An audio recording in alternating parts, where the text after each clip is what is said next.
Whispers of Night, Chapter 21, The Knights of the Eternal Throne. The silver-armored warriors landed upon the shattered bridge like falling stars. Their white cloaks whipped violently in the freezing wind pouring from the gate, and the holy fire burning along their spears illuminated the cavern in flashes of silver and gold.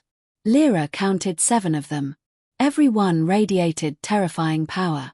The leader stepped forward slowly, tall, broad-shouldered, a cracked crown symbol engraved into his chest plate. Behind his helmet, 2 pale blue eyes locked onto Lira with absolute certainty. There she is. The words echoed heavily through the cavern. Kale immediately moved in front of Lira.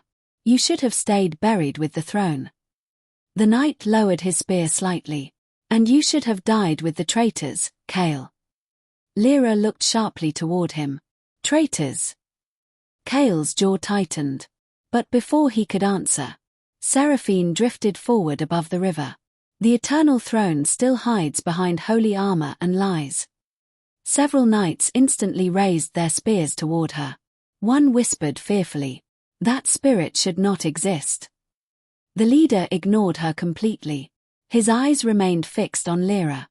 The princess must die before the gate fully awakens. The veiled king's voice thundered through the cavern. "Touch her, and I will erase your bloodline from history." The entire underground river exploded upward. The knights staggered as massive waves crashed against the stone. But the leader stood firm. "You already tried." Then, he hurled his spear. The weapon streaked through the cavern like lightning directly toward Lira. Kale intercepted instantly. Boom! Blue fire and silver light collided violently. The explosion shattered nearby pillars and sent cracks racing across the bridge beneath their feet.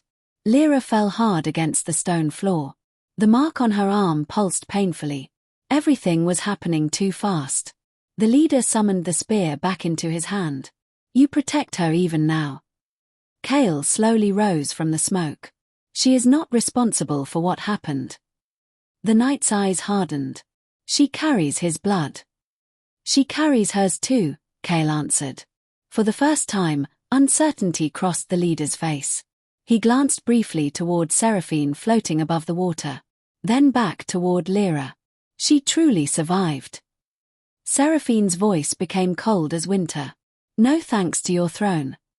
Another violent tremor shook the cavern. The gate opened wider. Now the veiled king's full upper body could be seen beyond the abyss. His mirrored wings unfolded completely behind him, enormous enough to blot out entire towers. The knights visibly tensed. One stepped backward in fear. "The seal is collapsing." The veiled king's silver eyes burned brighter. "You slaughtered children in my kingdom." The leader pointed his spear toward him. "We saved humanity from extinction." Lira shouted suddenly, "Stop!" Silence crashed through the cavern. Everyone looked toward her. Her breathing trembled violently. "I'm tired of lies." She slowly stood. Dust and silver light swirled around her as the glowing mark continued spreading across her skin. She looked first at Kale. "Tell me the truth." Then toward the knights. "All of it." The leader hesitated. Kale closed his eyes briefly. And Seraphine whispered sadly, "There are no innocent sides in this story." The river became still. Even the veiled king remained silent now.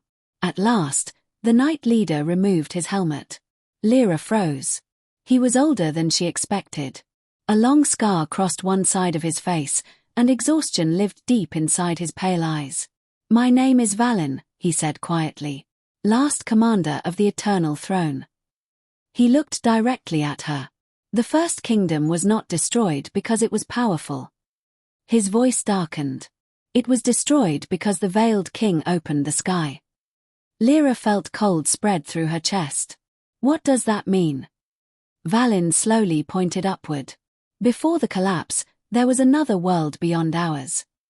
The cavern lights flickered. The veiled king tried to reach it. Kale's expression filled with dread. "Valin." But the commander continued. "And something answered."